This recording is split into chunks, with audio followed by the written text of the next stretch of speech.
at this point, the chair rules that we shall proceed. So the Honorable Franz Castro may now proceed with her interpellation. You have the floor, ma'am. So, Madam Chair, siguro first observation, no, yung on the budget for the 2024, yung Vice President na nagsabi, Madam Chair, na slow and low utilization. So nakita naman natin doon sa presentation. So yung utilization ay napakababa. Pero syempre comment ko lang, no, mas mabilis siya sa confidential funds. 100% in 11 days. Madam Chair.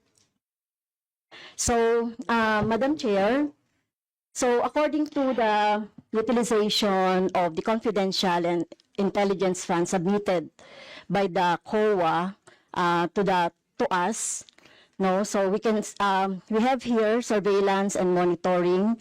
Sabihin ko lang, Madam Chair, no, yung purchase of information out of 125 million confidential funds in 2022, purchase of information 14 million, payment of reward 10 million, rental and other incidental expenses relative to the maintenance of safe houses 16 million, purchase of supplies 35 million, provision of medical and food aid 40 million, payment of incentives or traveling relative to confidential operations is 10 million. So a total of 125 million conducted surveillance in 132 areas in 11 days. So 100% utilization. Madam Chair, I have also here a report about the notice of disallowance. According to the notice of disallowance, the COA disallowed 73,287,000 out of 125 million confidential funds used by the OVP in 2022. So this is 58.63% of the 125 million. So can you confirm, the Vice President? Madam Vice President. Madam Chair, since you allowed her a snide comment, you will allow me a snide comment as well. So my question is, Madam, can you yes. confirm? Yes. Yeah, okay. Diba? Okay. Yes, Madam Chair. So Before you proceed, may I remind both our guests and our resource You should have reminded persons her to when she said the refrain line, diba? I called your attention, Madam Chair. You did not recognize me. So, ngayon, sasabihin ko na, if you allowed her that, you allowed me a snide comment as well.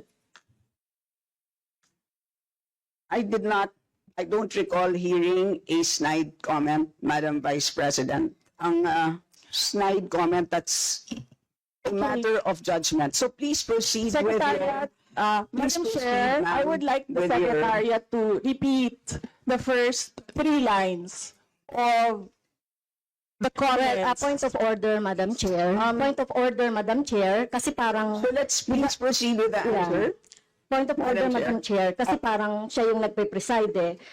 Yeah, that's why Kasi inutusan Madam mo Vice yung President. secretariat natin sa Committee on Appropriation. Yes. Alam mo, Some ano, order, diba? So, please. Yes. okay. Thank you, Madam Madam Vice Chair. President, please proceed with the response. There's a question. Please proceed with the response. Madam Chair, I do not understand bakit a person convicted of child abuse is still sitting in a seat. Point of Of the order, House of Madam Chair, ito yung Representatives. sinasabi natin na dinadivert ang usapan sa ating budget hearing. Kung nagawa po niya yan sa Senado, Madam Chair, dapat hindi natin yan pahintulutan dito sa Kamara. You allowed her a snide comment and then you will not allow Please wait a to be snide recognized. comment? Excuse me, our members and our guests. I warned you. Please wait Don't go into this rabbit hole. Please wait to be acknowledged before you speak. Okay, so at this point, Honorable Manuel. Yes, Madam Chair, again, it's another point of order kasi kapag may mga deliberation tayo, we should stick to the topic. Hindi pwede, Madam Chair, na dinadivert natin yung usapan para hindi natin sagutin yung tanong ng mga mambabatas natin. This is actually the best opportunity, formal proceedings, nakikita po ng publiko para malaman anong sagot ng Vice Presidente. So hindi po natin napapayagan ang ganong mga argumento na hindi naman tumutumbok dun sa topic natin. So, Madam Madam Vice Chair, President, there's I a will make this question. easy for Please- you. Please make Sige, ma'am. your responses direct to the point. Sige, ma'am. I will make this easy for you. What rules are we using for this budget hearing?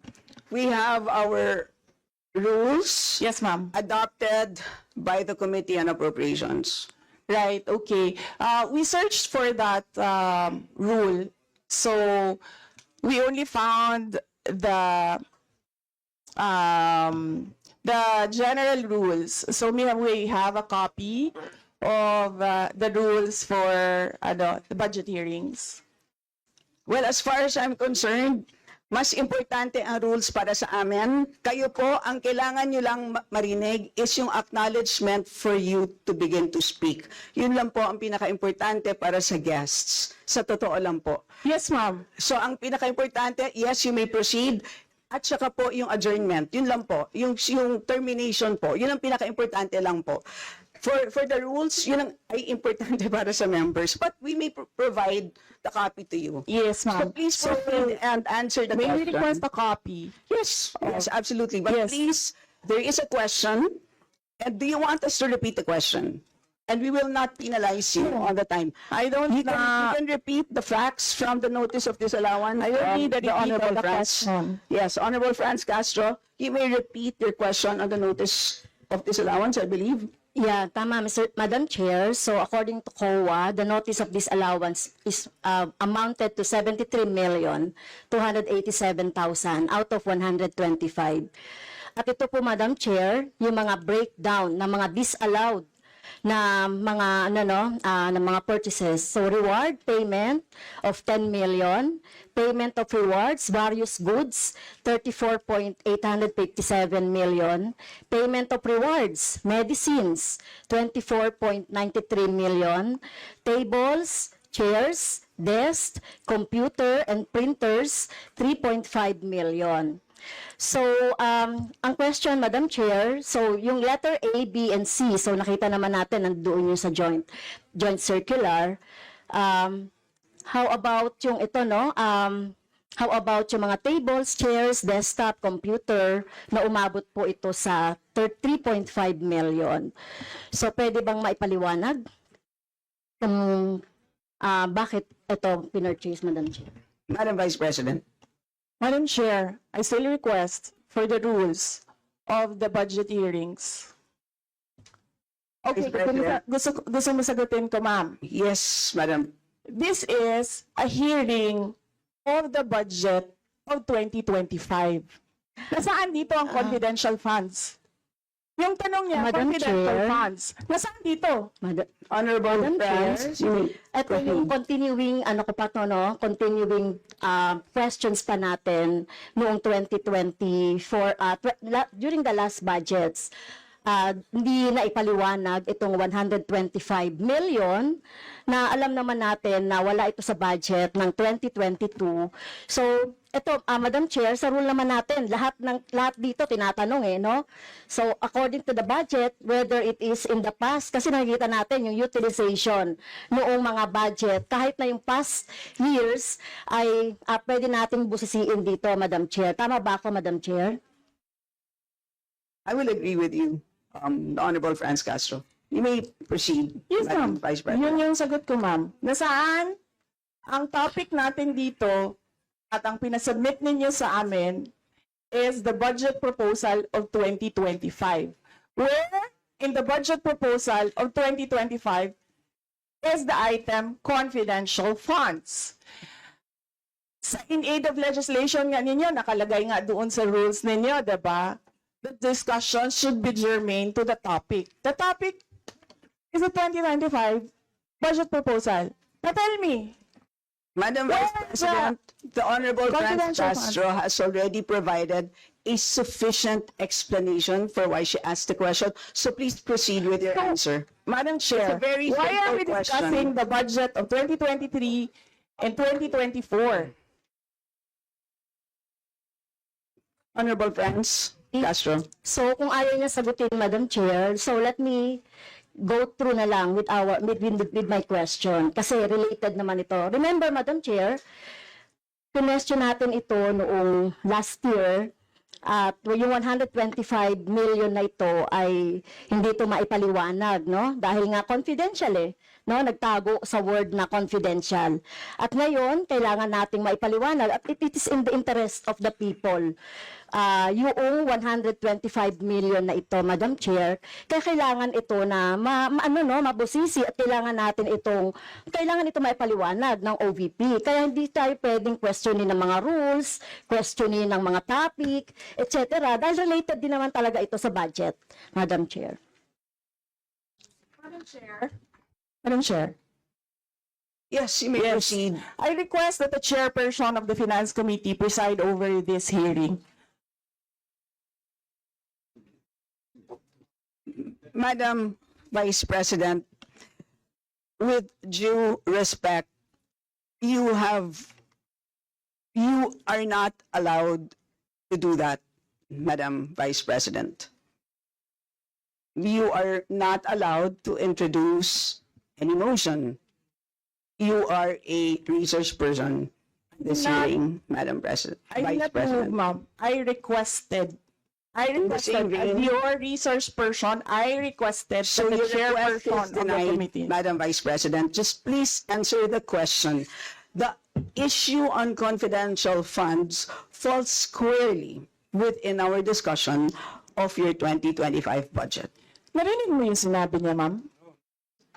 Narinig mo please proceed. Nakikinig ka sa kanya kanina? Absolutely. Walang rules dito. Please proceed and answer the question. It's a very simple question. Di ba? Please explain the specific spending on those items that she enumerated, amounting to a total of, Honorable Friends, do you want to Amounting repeat to a that? total of 73.287 million.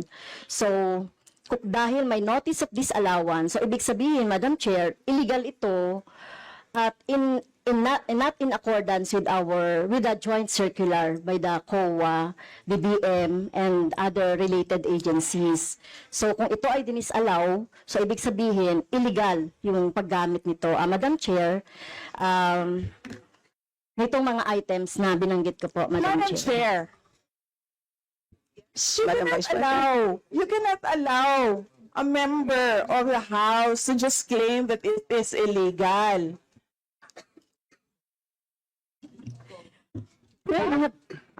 That is a Madam notice Chair. of disallowance. That is a procedure inside the Commission on Audit. Hindi sa upuan niya. Honorable Friends, Okay, thank you, Madam Chair. So, thank you for the explanation, Vice President. Okay, next.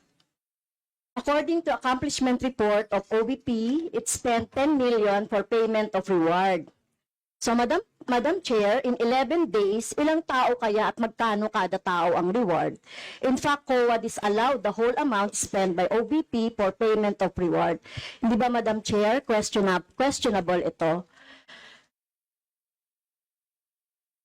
Madam Chair, the invitation letter that we received from the House of Representatives. Dear Vice President Duterte, the House Committee on Appropriations will hold briefings, hearings on the budget proposals of various departments, agencies, and corporations relative to the fiscal year 2025 National Expenditure Program as the basis of the fiscal year 2025 General Appropriations Bill.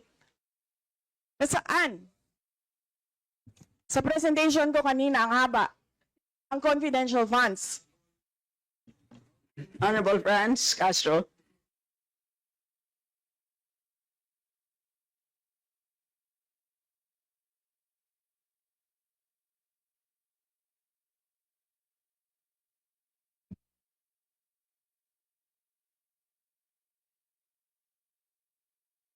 Can we request our technical people to fix the mic?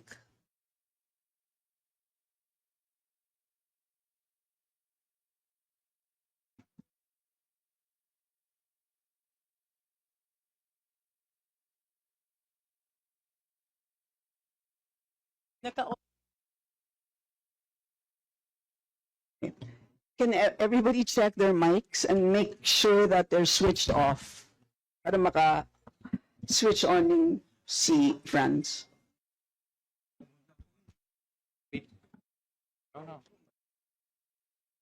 Meron na ako. Meron na. Add even yata to.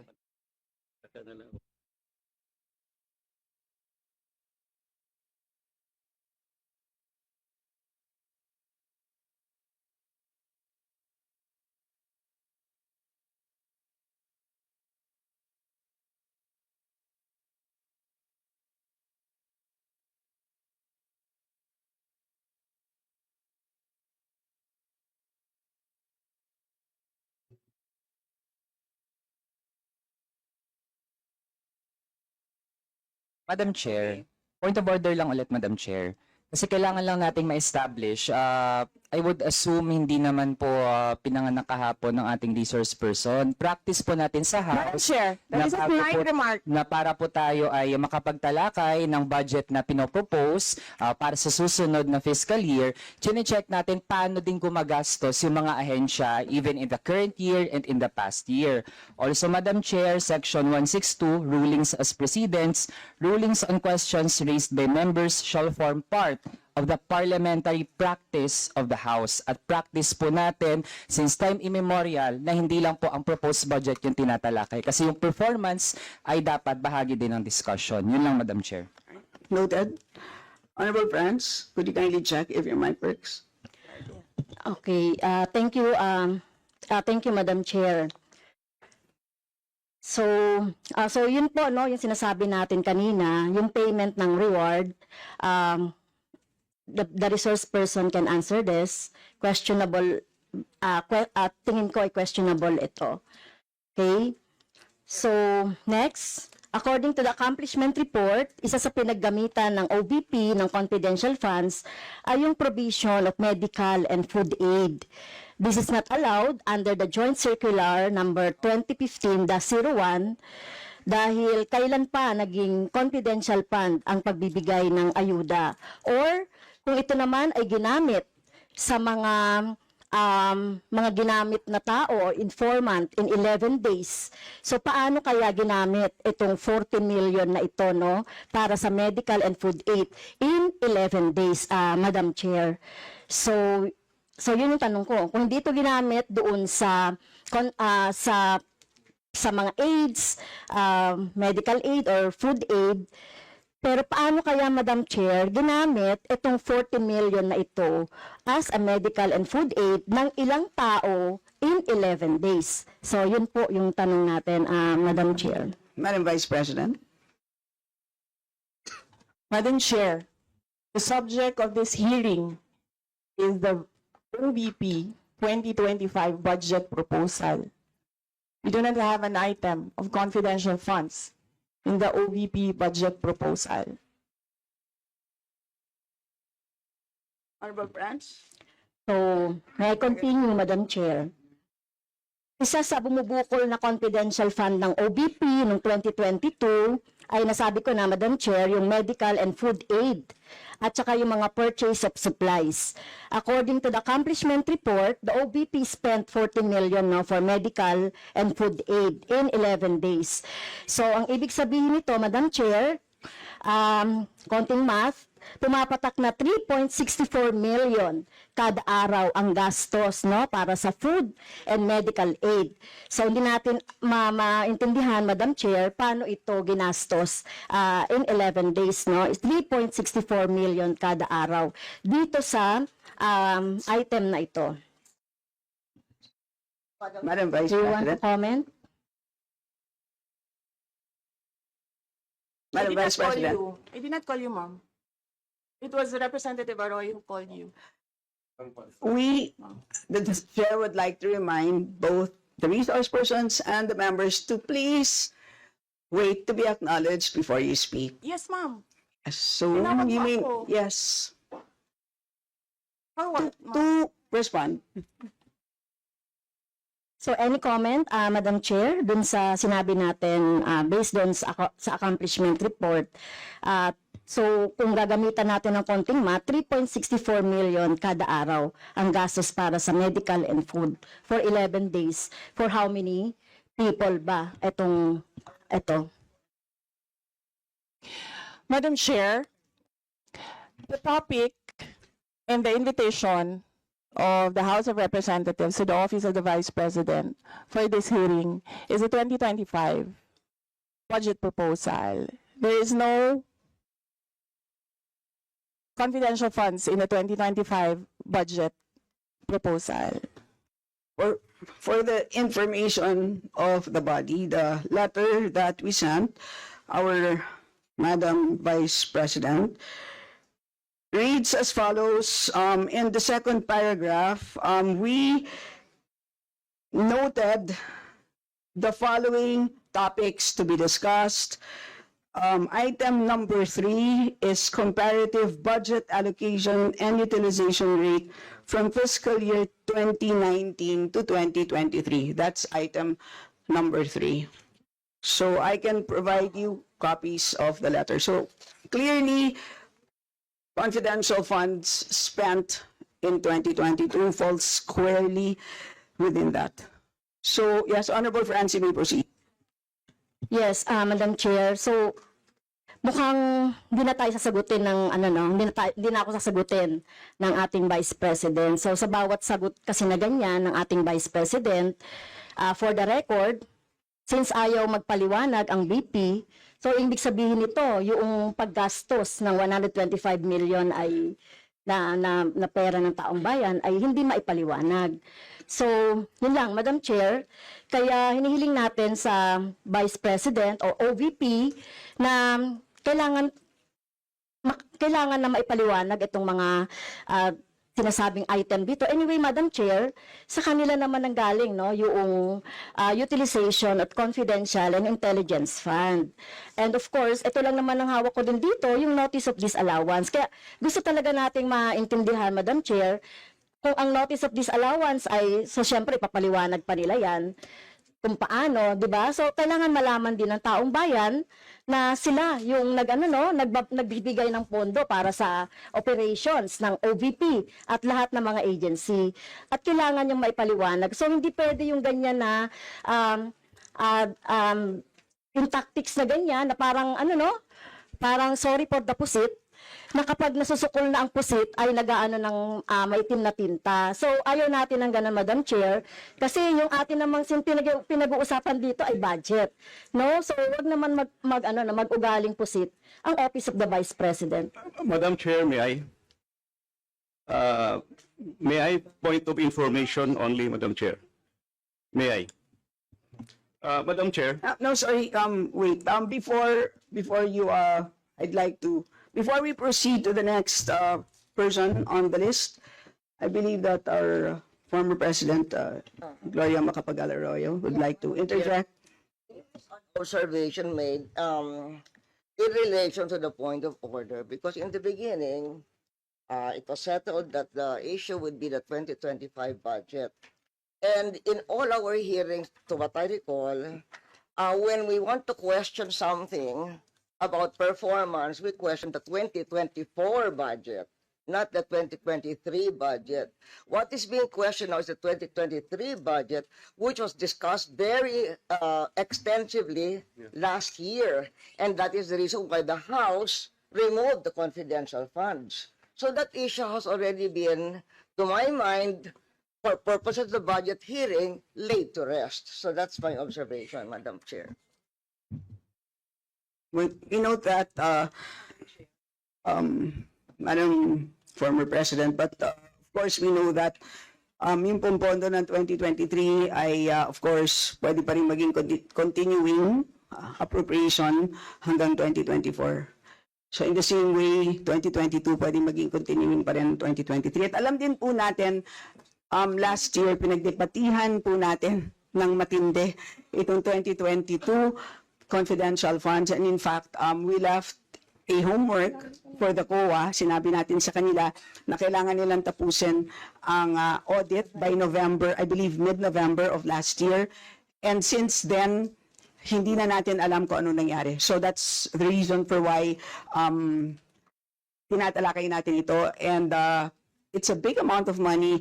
I believe we owe it to the people to understand what happened. Of course, tinanggal na natin noong 2024. Gusto natin malaman, tama ba yung ginawa natin? Kasi baka naman nagkamali tayo. So I think it's worth assessing what we did in 2024 in order to know what to do in 2025. So with that, let's proceed with our next Madam Chair, interpreter. may I? Is this just a point of order? Not a point of order, but We will I'm only, just we will, you may wish want to to say a be, rejoinder of what you may wish to be, unless it's a point of order, you may wish to be listed. I can put you here, sir. parliamentary inquiry, Madam Chair. Yes, you may. Parliamentary proceed. inquiry. May I ask if the resource person is required to answer a question that is related to a commission on audit notice of disallowance when she already said she's not going to answer. Also, the notice of disallowance is addressed to the office of the Vice President. And just to make it clear, a notice of disallowance is not a judgment. It is a request. It is an order from the Commission on Audit for the particular office to explain what are the particulars. At saka hindi na yan legislation side. That is already on the accountability side in the budget cycle. So, my parliamentary inquiry, Madam Chair, is that nagsabi na nga siya na hindi siya sasagot and it is related to the COA notice of disallowance. And, just to add, sinabi na rin ni former President, it was thoroughly discussed in the previous year. In fact, tinanggal sa budget ng 2024 yung confidential fund. And we know that there's a pending case on that also. To discuss that further might somehow prejudice or be biased whatsoever. So, yun lang po, Madam Chair. All right, salamat. On your inquiry, the only requirement is to provide a direct response on the question. Meaning to say, a response that is directly related to the question. Meaning to say, kung may question at ayaw niyo pong sagutin niyo ng diretsahan na hindi po ako sasagot dun sa tanong. Ang problema po kasi, ang response ay naging hindi related dun sa tanong. Halimbawa, may tanong, ang sagot ay paglalarawan doon sa nagtanong. So hindi naman yon klaro na hindi yon directly related dun sa tanong. Kaya, yun po, I think it's a reasonable ask. If there's a question, you may or may not answer. You're not compelled. But you just please say, I do not wish to answer. That's it. At least we know it's a direct response. And with that, we move to the next Madam Chair, person on the list. Madam Chair. This, Madam Chair. hindi na po tayo matatapos. Yan ang sinabi ko sa iyo kanina. Ayaw mo maniwala sa akin eh. Aabot talaga tayo ng bukas dito. Diba? Madam Chair. Is this an inquiry regarding? He said, Yes, and Yes, please, ma'am. I remind also our Yes, ma'am. resource persons to please act in a respectful manner. Pasensya na po, hindi po kasama sa poder ninyo ang pagpa-fire ng presiding officer ng hearing na to. So yes, Yes, you may so proceed if po. you allow members of the House of Representatives lines like what you just said, like pusit, bakit mo ako kinukrucify for saying a fact that somebody is convicted of child abuse sitting in the chair? Pusit, and then I cannot fire the presiding chair. So bakit? Yes, we Bakit napaka one-sided nito, ma'am? noted po.